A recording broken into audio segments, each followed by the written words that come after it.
Assalamualaikum warahmatullahi wabarakatuh. Kembali lagi di channel saya. Di masa pandemi, seluruh siswa dan anak-anak sekarang belajar dengan daring. Namun ternyata belajar online itu tidak mudah. Anak-anak cenderung belajar malas di rumah atau malas belajar di rumah. Mungkin putra-putri Bapak Ibu apakah termasuk yang seperti itu? Sedikit saya akan berbagi tentang trik dan solusi untuk mengatasi anak yang malas belajar di rumah. Sebelumnya, tolong nanti ditonton sampai selesai, jangan di skip biar tidak gagal paham dan bisa merekam semua materi yang saya sampaikan. Oke, mari kita lanjutkan.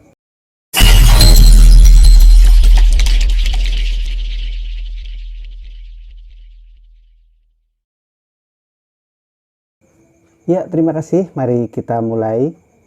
Pertama, kita akui bahwa putra-putri kita cenderung lebih malas belajar daring pada di rumah karena banyak sekali hambatannya, banyak sekali gangguannya dengan kondisi di rumah dan di sekolah yang berbeda. Terus kemudian dengan kondisi mood anak yang berbeda. Apalagi saya yakin putra-putri kita pada saat di rumah itu merasa rumah itu adalah rumah paling nyaman atau tempat paling nyaman. Ibarat rumah itu adalah surga mereka.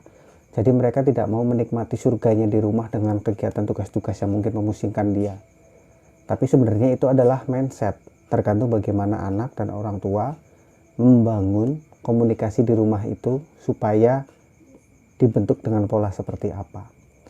Namun sebelum saya membahas tentang solusi bagaimana cara mengatasi agar anak-anak atau putra-putri kita bisa belajar dan giat pada saat di rumah, saya sedikit memberikan ulasan tentang kira-kira penyebab apa kenapa anak kita, putra-putri kita itu cenderung malas pada saat belajar di rumah. Yang pertama, penyebabnya itu adalah menurut saya itu memang adalah beban sekolah yang terlalu banyak. Jadi itu juga sebenarnya mindset. Karena yang pada saat pandemi ini putra-putri kita mendapatkan tugas atau pengajaran itu secara daring, secara online. Nah, pada saat kita memberikan materi atau Bapak Ibu gurunya memberikan materi, anak-anak merasa itu adalah sebuah tugas. Padahal mungkin Bapak Ibu guru mempunyai teknik pembelajaran, media pembelajaran yang beraneka ragam. Nah, walaupun di akhirnya mungkin ada kegiatan konfirmasi untuk kebutuhan penilaian guru dalam bentuk tugas. Di mindset itu, ya akhirnya putra-putri kita merasa bahwa setiap hari dia merasa ada tugas. Walaupun sebenarnya pada saat dia sekolah normal, di tatap muka di sekolah, sebenarnya tugasnya volumenya sama. Bahkan di saat pandemi ini, volumenya itu lebih berkurang. Kalau di masa normal atau tatap muka itu 5-6 pelajaran. Tapi pada saat pandemi ini mungkin hanya 2 atau 3 pelajaran saja setiap hari. Itu yang pertama. Jadi anak merasa terbebani dengan tugas sekolah. Kemudian yang kedua adalah anak tidak memiliki minat di bidang akademis. Jadi ada beberapa tipe anak. Ada anak yang memang suka berkompetisi di bidang akademis, berlomba-lomba dengan temannya, mungkin berlomba-lomba dengan keluarganya, maksudnya kakaknya atau adiknya untuk mendapatkan prestasi di bidang akademis. Jadi karena dia tidak terlalu berminat di prestasi bidang akademik, ya kemauan dia untuk belajar untuk menjadi lebih baik sedikit semangatnya berkurang dibandingkan dengan anak yang mempunyai tekad untuk belajar atau tekad untuk mempunyai prestasi di bidang akademis. Memang yang namanya prestasi bukan hanya di akademis saja. Prestasi juga bisa ditempuh dan didapatkan di bidang yang lain. Dan kita juga sebagai orang tua juga harus mengerti itu. Bahwa prestasi anak kita bukan hanya di akademis saja.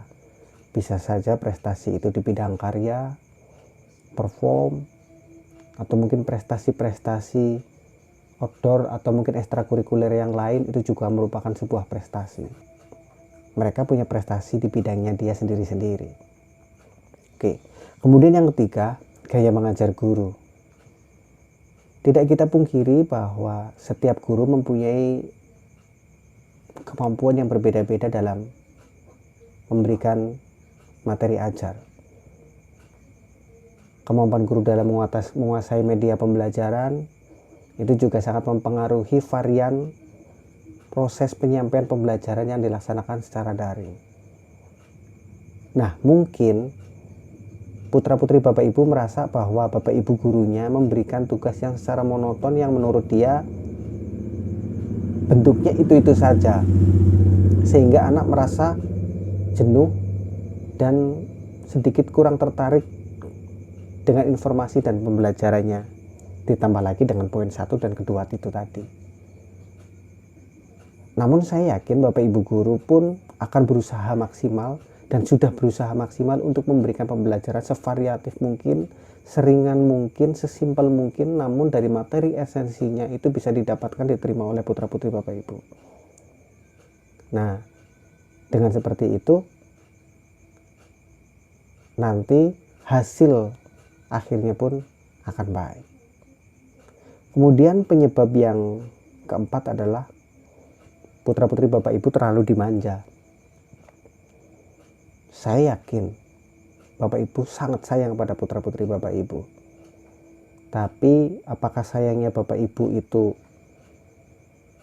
melihat konten, melihat arah, dan melihat masa depan? Apakah hanya sayang pada saat itu saja? Contohnya seperti ini. Kita tahu bahwa terlalu banyak main HP itu tidak baik. Tapi karena kita sayangnya kepada putra-putri kita membiarkan putra-putri kita untuk bermain HP secara berlebihan. Kita tahu bahwa mengendarai motor di usia anak di bawah yang belum punya SIM 17 tahun ke bawah itu tidak baik. Tapi karena saking sayangnya kita kepada putra-putri kita mengizinkan itu.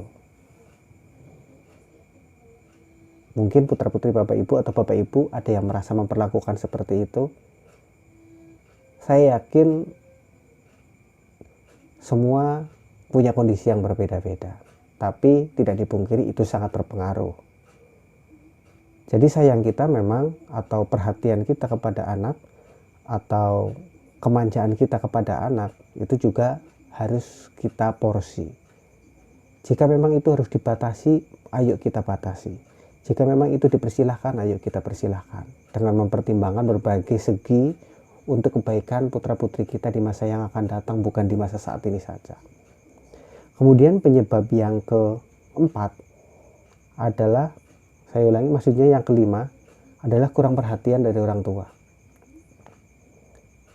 Jadi saya yakin di masa pandemi ini Bapak Ibu juga mungkin masih banyak yang berkegiatan, mungkin itu berdagang, atau mungkin pergi keluar kota, atau mungkin mengurusin bisnis, atau mungkin sebagai karyawan apa dan sebagainya. Apakah apakah Bapak Ibu sudah memberikan perhatian kepada putra-putri Bapak Ibu? Perhatian yang saya maksud di sini bukan perhatian memberikan uang jajan, bukan perhatian untuk mengingatkan dia makan saja, tidak. Tapi perhatian yang saya konteks di sini adalah apakah Bapak Ibu mengontrol perhatian kegiatan apa saja yang dilakukan putra-putri Bapak Ibu setiap harinya, mulai dari bangun sampai dia tidur lagi. Apakah Bapak Ibu memperhatikan putra-putri Bapak Ibu sampai sedetail itu? Apakah Bapak Ibu memperhatikan apa masalah yang dikendalai anak, kendala apa yang sedang dialami oleh putra-putri Bapak Ibu? Dan apakah Bapak Ibu juga memperhatikan tentang perkembangan psikologi putra-putri Bapak Ibu? Nah, itu yang dimaksud saya dengan perhatian dari orang tua. Kemudian yang selanjutnya penyebabnya adalah suasana rumah yang berbeda dengan sekolah. Ini tentu, dan ini tidak bisa ditawar. Suasana rumah saya yakin sangat berbeda di sekolah. Belajar di sekolah lebih mudah daripada belajar di rumah. Karena di sekolah memang tempatnya orang belajar. Kalau dia main justru tidak ada temannya, karena yang lain semuanya pada belajar. Kalau di rumah, pada saat kita belajar, mungkin di rumah ada aktivitas yang lain, sehingga pada saat putra-putri Bapak Ibu mau belajar, dia merasa melakukan sesuatu hal yang sangat berat. Karena dia belajar sendiri, atau mungkin dia belajar saat orang lain bermain, atau dia belajar pada saat orang lain beraktivitas yang menurut dia mengasihkan, yang godaannya sangat luar biasa. Itu tentu berbeda. Sama dengan yang beribadah. Beribadah di pondok pesantren itu lebih ringan daripada beribadah di rumah. Ringan yang saya dimaksud di sini adalah pada saat putra-putri Bapak Ibu beribadah di pesantren, itu bangun pagi jam 4 itu merasa biasa. Karena budaya di situ di pondok pesantren jam 4 pagi semuanya udah bangun. Justru pada saat jam 4 dia tidak bangun, lah itu yang luar biasa. Melakukan sholat tahajud, sholat subuh, tadarus Al-Quran dan sebagainya. Di pesantren lebih ringan. Nah, pada saat di rumah, kemungkinan pada saat dia jam 4 bangun, itu suasana rumah itu atau keadaan di rumah itu mesti sangat hening. Karena tidak ada orang yang bangun di situ. Atau mungkin suhunya yang sangat dingin di situ, ya karena populasi orang atau yang bertempat di tempat itu kan sedikit, jadi hawanya lebih dingin dan merasa anak lebih malas bangun, sehingga saat dia beribadah itu berkurang. Itu problem ya. Saya yakin Bapak Ibu bisa paham dengan keadaan ini. Tapi kita tidak boleh nyerah, dan kita harus punya solusinya. Nah, kemudian setelah ini saya akan memberikan tentang solusinya. Solusi untuk mengatasi kecenderungan anak malas pada saat di rumah. Sebelumnya tadi sudah saya jelaskan tentang penyebab-penyebabnya. Dan mungkin masih banyak sekali penyebab-penyebab lain yang mungkin tidak bisa saya sebutkan dan mungkin tidak saya pikirkan, tidak kepikiran oleh saya maksud saya. Tapi mungkin Bapak Ibu bisa paham dengan arah apa yang saya bicarakan ini. Oke, dan selanjutnya saya akan memberikan solusi, atau mungkin cara ini bisa coba diterapkan oleh Bapak Ibu. Saya tidak menjamin untuk cara ini bisa berhasil, tapi setidaknya kita berusaha, dan saya memberikan referensi kepada Bapak Ibu supaya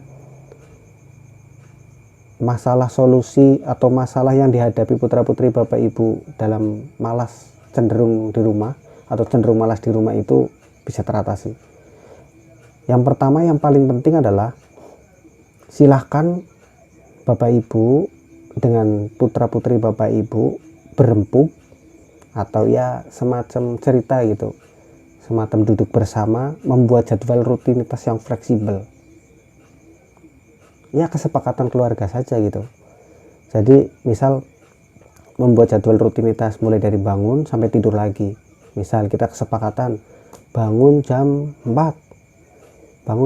terus kemudian mandi jam sekian, terus kemudian sarapan jam sekian, terus kemudian belajar daring jam sekian sampai jam sekian, terus kemudian setelah itu bermain jam sekian, pegang HP jam sekian, dan sebagainya. Silahkan bikin jadwal fleksibel mungkin, namun tujuan dari jadwal itu untuk mempermudah kita sebagai orang tua untuk mengontrol kegiatan putra-putri kita sampai ke jadwal sekecil apapun, seperti di pondok pesantren atau seperti di sekolah boarding, mulai dari bangun sampai tidur lagi. Dan itu fleksibel, dan jadwal itu disusun berdasarkan kesepakatan antara orang tua dan anak. Misal jam 2 anak dipersilahkan main sampai jam 4. Jam 4 sholat asar, terus kemudian anak dipersilahkan main, atau mungkin harus mandi, atau mungkin membantu orang tua, atau mungkin suruh olahraga, atau mungkin dan sebagainya. Silahkan ditentukan aja di jadwal itu. Nah, setelah jadwal itu udah jadi, kita tempel jadwalnya. Nah, dari jadwal itu Bapak Ibu bisa memantau kegiatan putra-putri Bapak Ibu. Apakah putra-putri Bapak Ibu melaksanakan jadwal yang sudah disepakati apa tidak. Dan tentu tidak semua orang tua dan anak bisa melaksanakan ini, karena mungkin komunikasinya yang jauh. Tapi buat Bapak Ibu yang punya kesempatan, coba cara ini, mudah-mudahan berhasil. Oke, kemudian untuk cara yang kedua, membangun komunikasi yang terbuka dengan anak. Jadi sekali waktu, sesibuk apapun Bapak Ibu, ya dicoba, atau saya berharap untuk bisa berkomunikasi dengan anak. Maksudnya berkomunikasi di sini adalah silakan Bapak Ibu untuk sering-sering menanyakan atau mungkin sharing kepada putra-putri Bapak Ibu tentang apa kesulitan dia pada saat belajar daring, apa yang dia butuhkan pada saat belajar daring, terus kemudian apa solusi yang diinginkan pada saat belajar daring, dan lain sebagainya. Tentunya diimbangkan dan dibatasi dan digarisbawahi oleh orang tua itu sendiri dengan kemampuan, keadaan, dan budaya yang ada di tempat itu. Nah, dengan seperti itu kita tahu kesulitan anak seperti ini. Anak yang dibutuhkan ini. Support yang harus kita kasih untuk anak adalah ini. Nanti kita jadi tahu. Dan anak pun akan merasa diperhatikan. Karena anak zaman sekarang itu merasa belajar itu adalah perintah, bukan sebuah kebutuhan. Jadi bedanya gini, kalau misalkan kita lapar, tentu kita makan tanpa harus diperintah.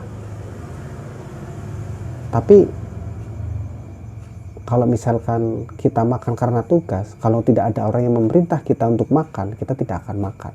Tapi kayaknya tidak mungkin. Kalau kita makan atau kalau kita lapar, otomatis kita makan. Nah, bikinlah mindset itu kepada putra-putri Bapak Ibu bahwa belajar itu bukan sebuah perintah, tapi belajar itu adalah sebuah kebutuhan. Karena dari kebutuhan itu, nanti anak akan merasa bahwa kapan dia perlu belajar dan kapan dia merasa cukup untuk belajar. Karena dia bisa mengukur sendiri kemampuannya dengan apa yang harus dia pelajari. Nah, kemudian cara belajar anak pun berbeda-beda. Jadi yang saya pahami dari anak-anak yang sering berjumpa dengan saya, ada dua tipe anak pada saat belajar. Ada anak yang belajarnya itu lebih masuk di tempat yang sepi. Dia butuh konsentrasi, terus kemudian dia butuh suasana hening dan sebagainya, maka dia bisa berkonsentrasi dan dia pada saat belajar itu masuk ke otak. Tapi ada karakter anak yang belajar itu pada saat di suasana sepi itu tidak bisa. Dia harus, pada saat dia belajar, dia itu harus sambil dengerin musik mungkin, atau dia harus belajar pada saat sambil ngemil mungkin, atau mungkin pada saat dia belajar itu dia lebih nyaman dengan sambil posisi atau tempat atau lokasi atau sambil ngapain mungkin, dan itu tidak bisa dipaksakan. Efeknya seperti ini. Jadi kalau misalkan anak yang belajar, yang lebih nyaman belajar di tempat sepi atau di tempat hening atau di waktu yang sepi, pada saat dia belajar di tempat yang ramai, dia akan merasa kesulitan untuk berkonsentrasi. Dia akan merasa kesulitan untuk memusatkan pikirannya untuk belajar itu, sehingga materinya susah masuk ke otaknya. Sebaliknya, anak yang merasa nyaman belajar pada saat dengerin musik, kok dia dipaksa untuk belajar di tempat yang hening, itu juga tidak bisa. Karena biasanya anak yang seperti itu, jika belajar di tempat yang hening, itu pikirannya tidak ke pelajaran, tapi justru kemana-mana. Atau bahkan pikirannya dia tidak memikirkan apa-apa, yang akhirnya dia mengalamun dan akhirnya ngantuk. Itu mungkin saja. Dan itu dua tipe belajar yang sering kita temui di anak-anak atau putra-putri Bapak Ibu semuanya. Jadi pahami cara belajar anak. Dan belajar itu menurut saya tidak harus lama, yang penting efektif. Saya selalu memberikan masukan kepada anak-anak, yang namanya belajar itu adalah yang tidak tahu menjadi tahu, yang tidak bisa menjadi bisa. Kalau kamu setelah belajar kok tidak ada perubahan antara tahu dan tidak tahu, bisa menjadi tidak bisa menjadi bisa, artinya kamu belum belajar. Karena zaman sekarang itu kalau belajar itu lebih lama itu persiapannya daripada intinya. Ambil bukunya, nyari posisi tempat belajarnya, kemudian nyari angel dia duduknya, nyari bukunya, itunya yang lama. Pada saat dia baca konsen sebentar saja itu sudah. Nah, itu yang perlu perhatian orang tua. Nah, kemudian selanjutnya, untuk solusi selanjutnya adalah luangkan waktu.